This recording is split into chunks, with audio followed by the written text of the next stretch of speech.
ಹೂವಿನಹಡಗಲಿಯ ಜಿಪಿಜಿ ಬಾಲಕರ ಪ್ರೌಢಶಾಲೆಯಲ್ಲಿ ವಿಕಲಚೇತನರ ಹಾಗೂ ಹಿರಿಯ ನಾಗರಿಕರ ಸಬಲೀಕರಣ ಇಲಾಖೆ ಹಾಗೂ ಬೆಂಗಳೂರಿನ ಎಪಿಡಿ ಸಂಸ್ಥೆಯ ಸಂಯುಕ್ತಾಶ್ರಯದಲ್ಲಿ ವಿಕಲಚೇತನರ ಮಿನಿ ಉದ್ಯೋಗ ಮೇಳವನ್ನು ಆಯೋಜಿಸಲಾಗಿತ್ತು.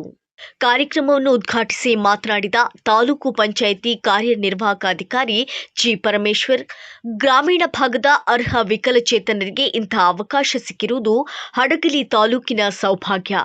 ಇದನ್ನು ಪ್ರತಿಯೊಬ್ಬರೂ ಸದುಪಯೋಗಪಡಿಸಿಕೊಂಡು ಆರ್ಥಿಕವಾಗಿ ಸಬಲರಾಗಬೇಕು ಎಂದು ಹರಸಿದರು. ಪುರಸಭೆ ವ್ಯವಸ್ಥಾಪಕರಾದ ಉಮೇಶ್ ಹಾಗೂ ಎಂಆರ್ಡಬ್ಲ್ಯೂ ಮಂಜುನಾಥ್ ಮಾತನಾಡಿ, ಕಳೆದ 15 ವರ್ಷಗಳಿಂದ ತಾಲೂಕಿನ 47ಕ್ಕೂ ಹೆಚ್ಚು ವಿಕಲಚೇತನರು ತರಬೇತಿ ಪಡೆದು ಸ್ವಯಂ ಉದ್ಯೋಗದ ಮೂಲಕ ತಮ್ಮ ಜೀವನ ರೂಪಿಸಿಕೊಂಡಿದ್ದಾರೆ ಎಂದು ತಿಳಿಸಿದರು. ಈ ಮಿನಿ ಉದ್ಯೋಗ ಮೇಳದಲ್ಲಿ 100ಕ್ಕೂ ಹೆಚ್ಚು ಫಲಾನುಭವಿಗಳು ಭಾಗವಹಿಸಿದ್ದು, ಅವರಲ್ಲಿ 22 ಅರ್ಹ ಅಭ್ಯರ್ಥಿಗಳನ್ನು ತರಬೇತಿಗೆ ಆಯ್ಕೆ ಮಾಡಲಾಗಿದೆ. ಕಾರ್ಯಕ್ರಮದಲ್ಲಿ ಎಪಿಡಿ ಸಂಸ್ಥೆಯ ವ್ಯವಸ್ಥಾಪಕಿ ಮರ್ಲಿನ್ ವಿಜಯಕುಮಾರಿ, ಸಂಯೋಜಕ ಸಂತೋಷ್, ತರಬೇತುದಾರ ಸುರೇಶ್ ಸಿಬಿ ಸೇರಿದಂತೆ ಇಲಾಖೆಯ ವಿಆರ್ಡಬ್ಲ್ಯೂ ಹಾಗೂ ಯುಆರ್ಡಬ್ಲ್ಯೂ ಸಿಬ್ಬಂದಿ ಉಪಸ್ಥಿತರಿದ್ದರು.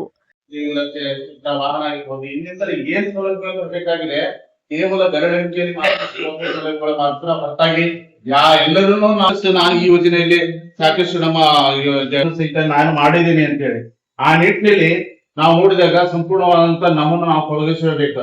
ಇವನು ಇನ್ನೊಬ್ಬರ ಮೇಲೆ ಅವಲಂಬನೆ ಆಗಬಾರ್ದು. ಇವ್ರು ಕೊಡುವಂತ ತರಬೇತಿ ನೀವೇ ದಾರಿಗೆ ಮುಳುಗುವವನಿಗೆ ಮುಳುಗಡ್ಡಿ ಆಸನ ಅಂತ ಹೇಳಿ ಒಂದು ಗಾದೆ ಮಾತಿದೆ. ಇವತ್ತು ನಾವು ಏನ್ ಮಾಡ್ತೀವಿ ಅಂದ್ರೆ ತೆಪ್ಪದಲ್ಲಿ ಇವತ್ತು ಹೊಳೆಯಲ್ಲಿ ಇಲ್ಲಿ ಸಾಕಷ್ಟು ಮಳೆ ಬಂದ್ಬಿಟ್ಟು ನಾವು ಮುಳುಗ್ತೀವಿ ಅಂದ್ರೆ ಯಾವ್ದೋ ತೆಪ್ಪದಿಂದ ನಿಟ್ಟಿನಲ್ಲಿ ನಮ್ಗೇನಂದ್ರೆ ಈ ಒಂದು ತರಬೇತಿ ಸಂಸ್ಥೆ ನಿಮ್ಗೆ ಬೇಕು. ಆ ನಿಟ್ಟಿನಲ್ಲಿ ಮಹಿಳೆಯರಾಗಿರ್ಬೋದು, ಪುರುಷರಾಗಿರ್ಬೋದು, ಯಾವುದೇ ಒಂದು ಏಜ್ ಲಿಮಿಟ್ ಅವ್ರ ಇರಂಗಿಲ್ಲ.